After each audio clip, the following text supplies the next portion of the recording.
ఇప్పుడు ఎన్నికల సందర్భంలో ఇప్పుడున్నటువంటి ప్రభుత్వ పెద్దలందరూ కూడా కలిసి ₹1,00,000 సరిపోదు, దాంతోపాటు ఒక తులం బంగారం కూడా కలిపి మీకు ఇస్తాం కళ్యాణ లక్ష్మి పథకం కింద అని చెప్పారు అధ్యక్ష. కళ్యాణ మస్తు అని పేరు పెట్టి ఈ పథకాన్ని ఇస్తానని చెప్పి కూడా చెప్పడం జరిగింది అధ్యక్ష. కానీ 15 నెలలు గడుస్తున్నా కూడా మరి కనీసం కళ్యాణ లక్ష్మి ఎంతమందికి ఇస్తున్నారు, పాత పద్ధతిలోనే ఇస్తున్నారా, ఇస్తుంటే క్రైటీరియా మార్చారా లేదా, ఇంకొకటి ఈ తులం బంగారం మరి 15 నెలల్లో అయినటువంటి పెళ్లిళ్లకు మీరు తర్వాత రీఎంబర్స్ చేస్తారా, ఏం చేస్తారు అనేటటువంటి అంశాన్ని మేము అడగడం జరిగింది అధ్యక్ష. జవాబు చూస్తే చాలా డిసప్పాయింటింగ్ ఉంది అధ్యక్ష. కళ్యాణ మస్తు పథకాన్ని కన్సిడర్ చేస్తున్నారా అంటే సింపుల్గా సాఫ్ సీదా కన్సిడర్ చేస్తలేము అని చెప్పి ఆన్సర్ ఇవ్వడం జరిగింది అధ్యక్ష. అంటే మీరు ఎన్నికల ముందు మహిళలకు తులం బంగారం ఇస్తామని చెప్పి మభ్యపెట్టినామని చెప్పి వాళ్ళ కౌన్సిల్లో ఇచ్చినటువంటి సమాధానం వల్ల ప్రభుత్వం మళ్ళొకసారి నిరూపించుకుందని చెప్పి మేము భావిస్తూ ఉన్నాం అధ్యక్ష.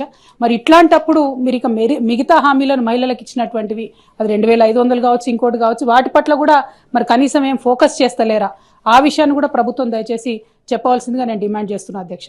మరి ఇంత సోషల్ కాన్సెప్ట్, ఇంత బ్యాక్గ్రౌండ్తోని మంచి ఇండికేటర్స్తోని చేసినటువంటి కార్యక్రమాన్ని నీరుగార్చడం, మీరు ఇచ్చినటువంటి హామీ మీద ఇంత విస్పష్టంగా మేము అసలు చెప్తలేము, కన్సిడర్ చేస్తలేమని చెప్తే ఇది మహిళలను మీరు మోసం చేసినట్టుగానే మేము భావించవలసి వస్తుందని చెప్పి ఈ సందర్భంగా ప్రభుత్వాన్ని అడుగుతూ కనీసం మరి తర్వాతన్నా ప్రారంభిస్తారా అనేటటువంటి ప్రశ్నను నేను మంత్రి గారిని అడుగుతా ఉన్నాను.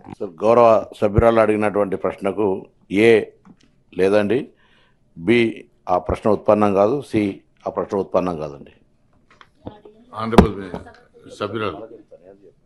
అధ్యక్ష, థ్యాంక్ యూ అధ్యక్ష. పొన్నం ప్రభాకర్ అన్న చాలా నిజాయితీగా మేము మహిళలను మోసం చేసినాం ఎన్నికల ముందు, ఇప్పుడు మాత్రం ఆ పథకం ఇచ్చే ఉద్దేశమే లేదు అని చెప్పి ఖరాఖండిగా కౌన్సిల్ సాక్షిగా చెప్పినందుకు వారికి ధన్యవాదాలు తెలియజేస్తా ఉన్నాను. కానీ ఈ రాష్ట్రంలో మహిళలు దాదాపుగా 51% పైచిలకు ఉన్నారన్న.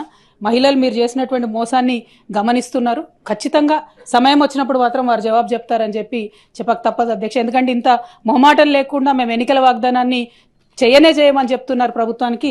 కంగ్రాచులేషన్స్ కూడా ఈ సందర్భంగా తెలియజేస్తా ఉన్నారు.